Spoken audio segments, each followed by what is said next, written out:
Hello my lovelies, welcome back to my channel. It's BooksWithBethx here. I hope you're having a lovely day. So today we are doing a sort of mid-year wrap-up. We're looking into my best and worst books of the year so far.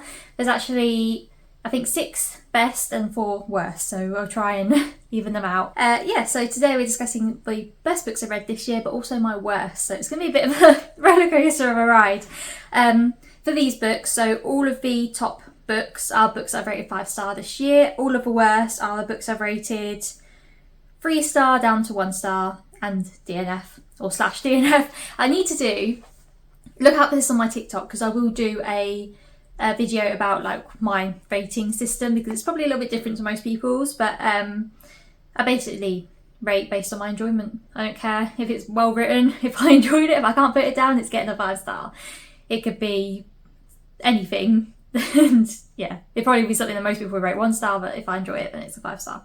But yeah, so these are going to be a mix of like memoirs, fantasy, sci-fi, YA, even romance. Yeah, some curveballs in there. So let's start on the positive, shall we? So one of the books I rated 5 stars was I'm Glad My Mum Died by Jeanette McCurdy. Now this came out last year. I'm pretty sure everyone's probably read it by now. So if you haven't read I'm Glad My Mum Died, this is Jeanette McCurdy's memoir about her life basically up until the modern day. And basically it details her going from being like a child actress into becoming a Nickelodeon star, I believe, onto iCarly. I never watched that myself, but it also goes through her sort of experiences with religion, with SA, with growing up in the limelight, with eating disorders and parental abuse mainly. It's quite a sad book, but also the way she writes it is so matter of fact. It's like she says, so today my mum took us to this place where we got weighed and were told what to eat and that sort of thing, and it's just how it's written is just like that. It's obviously normal to her and she's written it so well. It's just a really good story.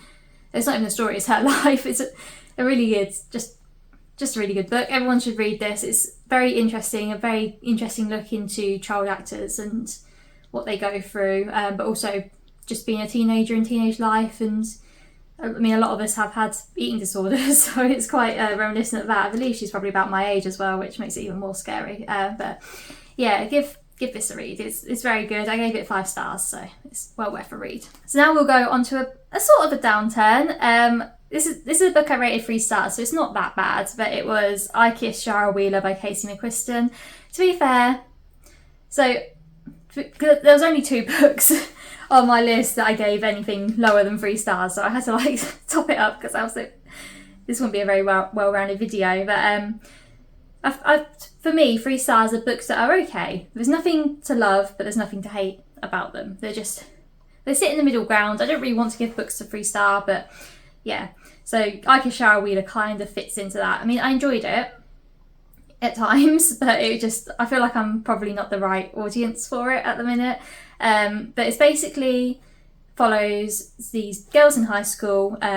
One kisses the main character and then she disappears. And it's sort of like a mystery of trying to find out where Shara Wheeler has gone to. She leaves notes for both this girl, to her boyfriend and to her next door neighbour. And it's kind of an examination into that, but also it kind of covers quite a lot of LGBTQ plus elements. The main character herself is bisexual, I believe. I might be wrong, but there's also trans characters, non-binary characters that are sort of exploring their gender identity or their sexuality, and it's good in that respect. But I think for me, the story kind of finished for me when they found her. I preferred the mystery element to what happened next, and there was things that characters did that were out of character, and yeah, it just kind of felt like she didn't know how to end the book, so she kind of just threw in a curveball and was like, this is how we're going to end it.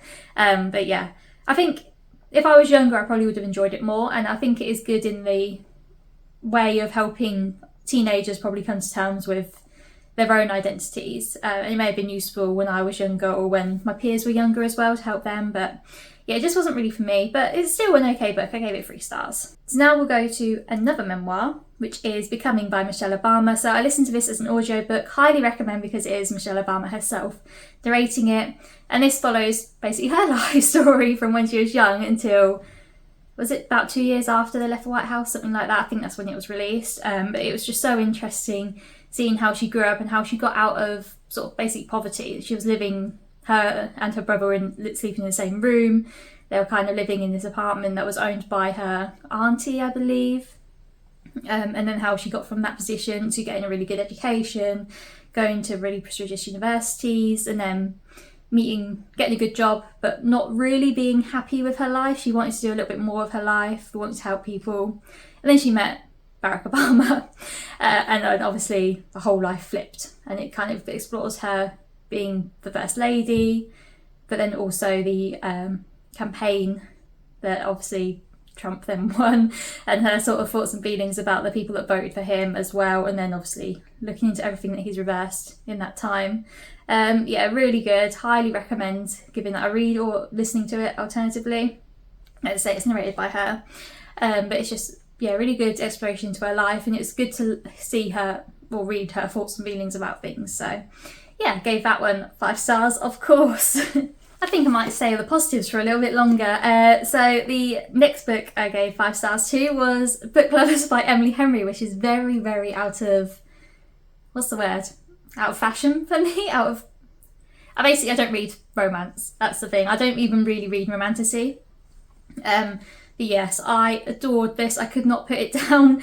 I think part of the reason why I loved it so much is the references to books in there. So Nora, the main character, is a book publicist, not publicist, a literary agent. So she basically she has clients that release books and she's their agent. And then Charlie, who's the male love interest, is an editor, a book editor. So it's just all surrounded by books. And basically Nora and her sister go on holiday to this place where one of her clients' books is set. It's like a very popular book. Charlie was supposed to be the editor for it, but he turned it down because he didn't like the book. And then when they get there, who lives there but Charlie himself? And yeah, it's so good. I love the character development throughout the story. I loved Nora and her sister's relationship. I think that's probably the main relationship that I loved in this, although I did obviously love her and the main male interest.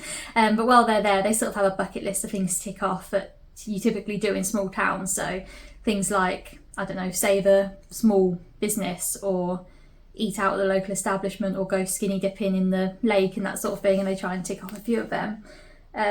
It's just so good, and it's so nice seeing Nora happy as well throughout the book. I have not given this justice in this review, but it's really good, and actually it's made me want to read the rest of Emily Henry's books, which is not normal for me.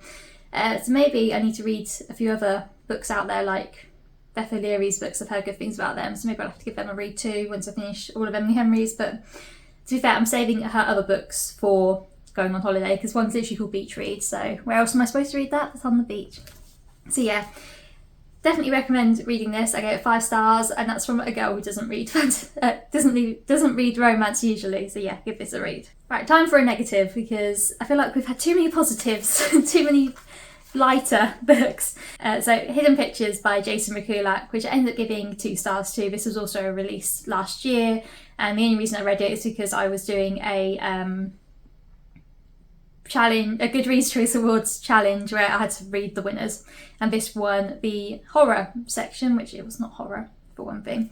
I mean, there was aspects of it that I enjoyed. So basically, you follow a teenager, a 21-year-old. She was a former drug addict, so you've got the unreliable narrator there already, of course. And she becomes a nanny for this rich family. They are very, very left. They're like scientists. They hate religion. They think everything should conform. They're just very, very, very left. The bad lefties, let's say. That's probably what Jason would call them. And as she's there's these weird drawings that start showing up that have been drawn by their son. And I think the drawings were probably the main part that I liked throughout the book, because I read it on Kindle and they had like images of the drawings in the version that I was reading. And yeah, so there's sort of like a mystery around who is like the ghost, who is haunting the son. Is he being haunted, or is he just like a really good artist all of a sudden? And then obviously there's like a bit of a twist towards the end, and then a big fight scene where everyone completely switches up their personalities. But yeah, I gave this 2 stars at the end. It just felt, it wasn't a horror. There was one scary part, and I don't like horror. I don't even watch horror really. I like psychological horror, so I've watched enjoy Get Out and things like that. The Menu I enjoyed, that sort of thing. But this was kind of, I would call it more of a mystery, to be honest. But also the examination into leftism I really did not like, and okay, I'll put a spoiler on the screen now, although I don't recommend anyone read this. But basically it turns out the little boy is actually a little girl, and the parents kidnapped her from her well, they killed her mum and then kidnapped her, and then forced her to dress as a boy. And then in the end he decides that he wanted to be a girl again, so he starts dressing like a girl again. It's kind of sort of looks into trans lives and how obviously all trans children are forced to be trans and that sort of thing. When I was reading that, I was just like, yeah, I just don't recommend reading it. And especially if you're a lefty as well, it's just kind of felt like it was taking the piss out of us a little bit. So yeah, don't read that. Gave that 2 stars. My rating system, if I DNF a book, I give it 1 star. I didn't DNF this. There were bits that were keeping my attention enough to continue reading it, and originally I gave it 3 stars before I had a proper think and was like, no, 2 stars. So yeah, don't recommend, don't bother. If you want a horror, I'm sure there's better modern horror stories out there. Probably Stephen King is probably a lot better to read, so yeah, don't bother. So it's time for another memoir that I rated 5 stars. Apparently I've enjoyed my memoirs this year. I've read, 3 of them to be exact, and I gave them all 3 stars. 5 stars. And this was Educated by Tara Westover. Now this book was just insane. It was just throwing you around from start to finish.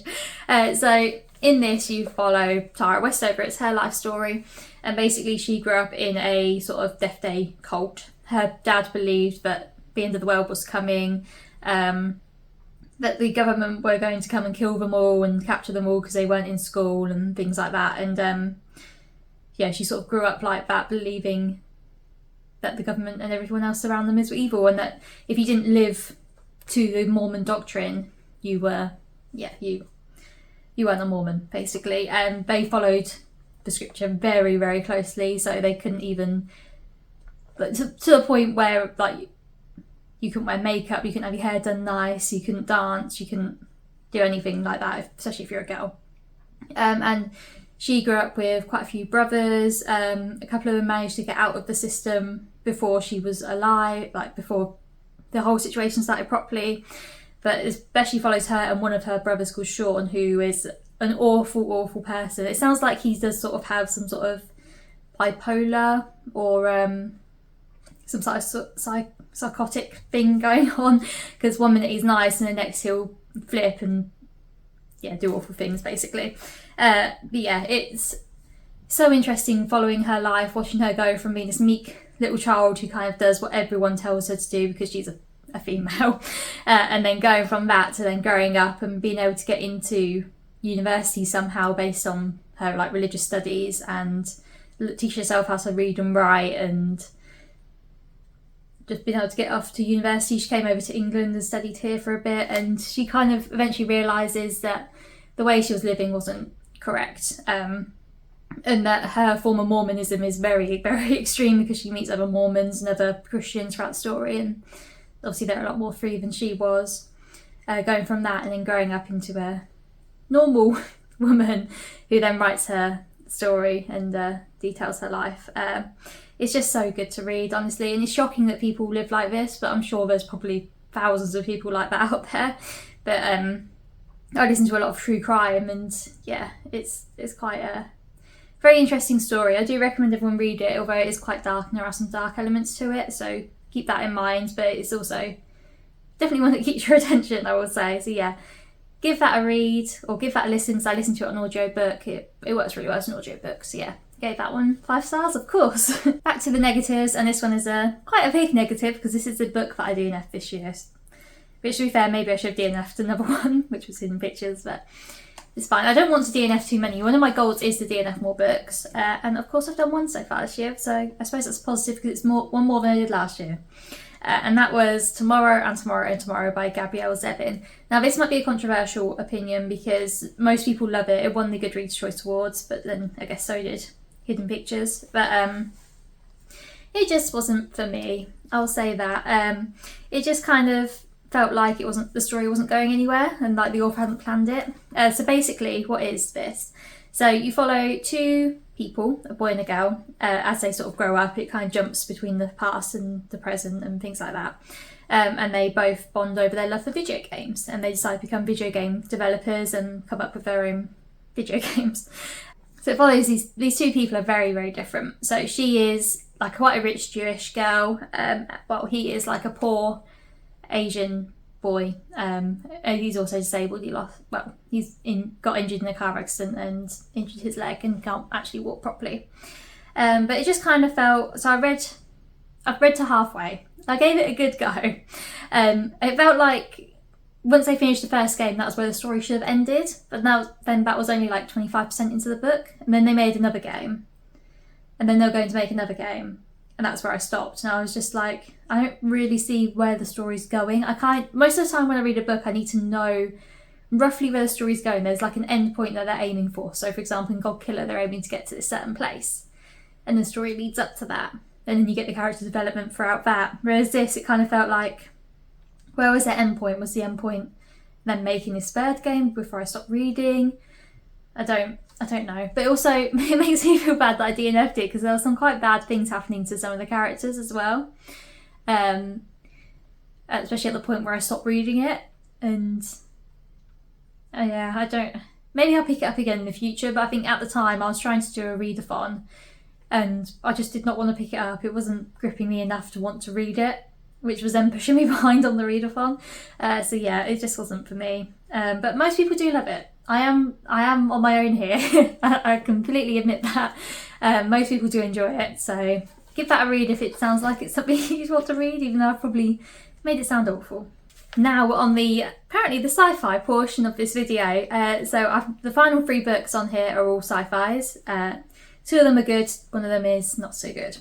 So I'll start with the good one, which I probably will say is my favourite book I've read so far this year.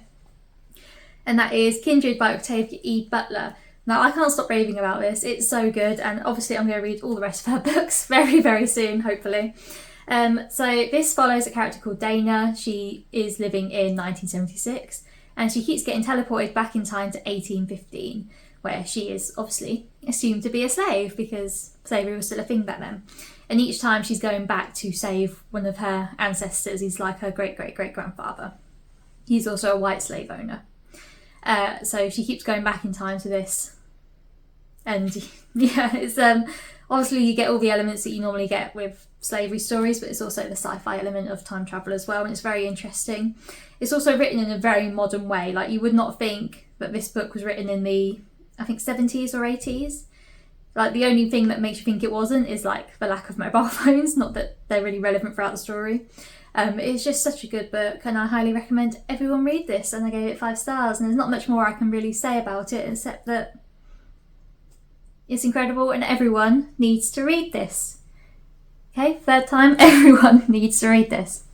So yeah, 5 stars. And then a sci-fi that I haven't really enjoyed that much this year that I've read was Some Desperate Glory by Emily Tesh. Now this I'm keeping because, I mean, you can't not keep this, and obviously it's a signed copy. This is the first ever Illumicrate book I got as well, actually, and it's just beautiful. It's just beautiful. I mean, I gave this 3 stars, so it's not the worst book I've read, but I feel like a lot of people, well, there's a few people on my TikTok that agreed with me who have read this that weren't really the biggest fan of it. So in this, you're following the remnants of humanity that are living on a space station. Earth has been destroyed by aliens, and you're following this sort of group of people, we'll say, because I don't want to give anything away, that are training up children to then be able to fight the aliens, and eventually take back control or take their revenge or whatever they decide to do in the end. And in this, you're following mainly a character called Valkyr. She is one of these children. She's just turned 17. She's been sort of, I keep forgetting what the actual word is, but sort of her parents were purposely put together to make her and her twin brother. They're both like really tall, really strong, really good reaction times. They're just basically bred for battle. And on the point that she turns 17, everyone in her cohort are now given their assignments. So they're finished sort of their education and their training, and they're going out into the wild world of whatever there is they've been told to do. And she gets nursery, which isn't the thing she wants, because basically nursery is raising the young and also giving birth to the young, and she doesn't even want children. Meanwhile, her brother is given she hears of her brother who was given an assignment that he did not want, and he escapes the station and leaves for a planet.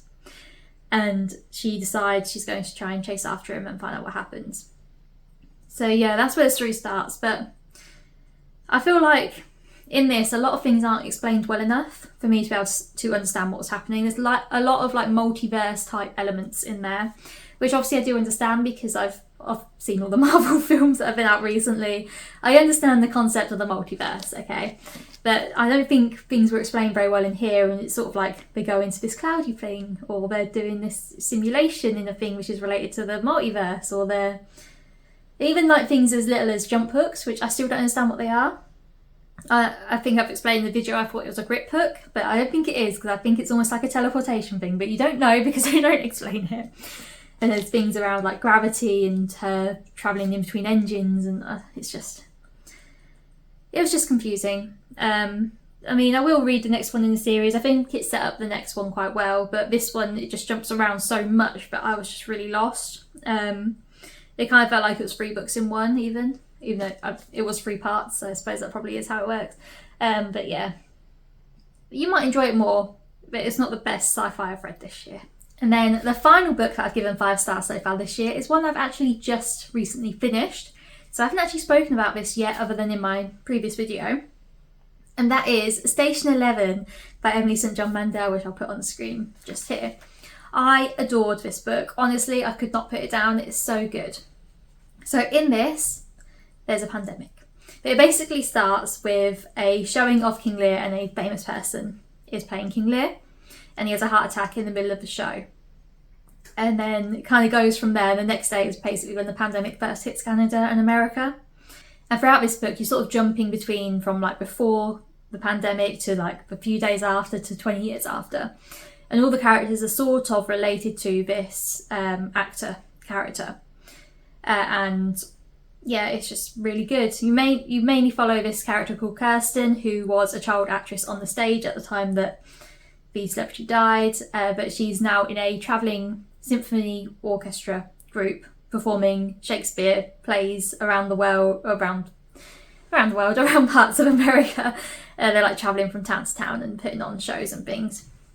But then they come across this cult and people start disappearing, and that's sort of where that story starts. But then, as I say, you're following like people from the celebrity's past, you're following them now in the future. It's just really good. And honestly, so it was written, I believe, in 2018, but it felt like it was written after our pandemic that we had, obviously with different elements, because I think 99% of the population died in Station 11, whereas obviously not, well, I don't think that many people died in our one, because else the world would have well and truly ended like this. But the way she writes it just felt like she knew what a pandemic would do to humanity. And it's so similar to sort of what we experienced, at least in those early days. So yeah, highly, highly recommend this. I did give this 5 stars, of course, like all the rest of the books that I've highly rated in this. It's just really good. And yeah, it just sort of showed like the power of humanity and people coming together and sort of still continuing on doing creative pursuits, even though it's almost feels pointless, like making art or doing shows, but humanity needed it. Humanity still needs to have something good to look at. We can't just be bleak and down all the time. So yeah, recommend giving that a read. So yes, those are the best and worst books that I've read so far in 2023. What is your favourite book you've read so far? Because I would love to add it to my TBR and give it a read if it's something that I'd be interested in, because I need more. Well, I don't need more books to add, but I do need more books to add, let's be honest. So yeah, hope you enjoyed. Let me know if you've read any of these as well and what your thoughts were on them, as I'd love to know, and I will see you in the next video. Goodbye.